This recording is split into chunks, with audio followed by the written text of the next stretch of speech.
সামনের ছবিগুলো তুফানের চেয়ে কম হবে না। এবার যা বলল শাকিব খান। সারা দেশে সিনেমা প্রেমীরা তুফান ঝড়ে মেতে আছেন। শুক্রবার থেকে প্রবাসীরাও মজেছেন শাকিব খান অভিনীত এই ছবির উন্মোদনায়। দর্শকদের বাদ ভাঙা উল্লাস অনুভব করছেন। জনপ্রিয় এ নায়ক দেশ ও বিদেশ থেকে তুফান যে সাফল্য বয়ে এনেছে, এতে করে বাংলা সিনেমা ইন্ডাস্ট্রি নতুন করে জেগে উঠেছে। অনেকেই বলছেন এই কৃতিত্ব শাকিবের। তবে শাকিব নিজেই বললেন, এই সাফল্য আমার একার নয়, পুরো ইন্ডাস্ট্রির। নিজের প্রতিষ্ঠান রিমার্ক খানকে নতুন পরিবার মনে করেন শাকিব। এই পরিবারের 4 শতাধিক সদস্যদের নিয়ে শুক্রবার সন্ধ্যায় স্টার সিনেপ্লেক্সে মহাখালী শাখার 2টি থিয়েটারে বুকিং করে রায়হান রাফি পরিচালিত তুফান দেখলেন এই সুপারস্টার। আড়ম্বরপূর্ণ এই আয়োজনের প্রধান পৃষ্ঠপোষক ছিল দেশের শীর্ষস্থানীয় বিউটি ব্র্যান্ড লিলি।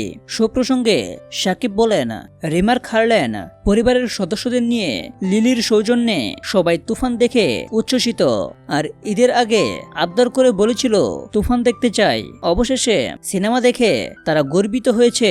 এটা আমাকে অনেক বেশি আনন্দ দিয়েছে। সিনেমা দেখে সাংবাদিকদের সঙ্গে আলাপকালে শাকিব খান বলেন, দেশের সিনেমা বিদেশে ভালো ব্যবসা করার যে স্বপ্ন, সেটা পূরণে আমরা এবার আরো এগিয়ে গেলাম। এই সাফল্যটা আমার একার নয়, এই সিনেমা সংশ্লিষ্টদের নয়, বরং পুরো সিনেমা ইন্ডাস্ট্রি এতে লাভবান হয়েছে।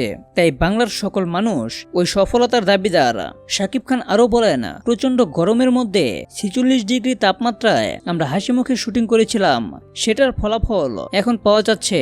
দর্শকরা দেখে খুশি হচ্ছে। আমাদের পুরো টিমের পরিশ্রম সার্থক হয়েছে।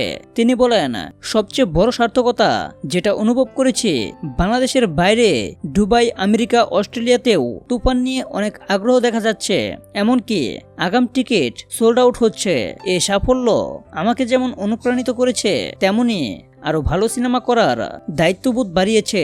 ওই বলতে চাই, সামনে যে মুভিগুলো করব সেগুলো কোনোভাবেই তুফানের চেয়ে কম হবে না। সেগুলো আশা করি তুফানের থেকেও ভালো হবে।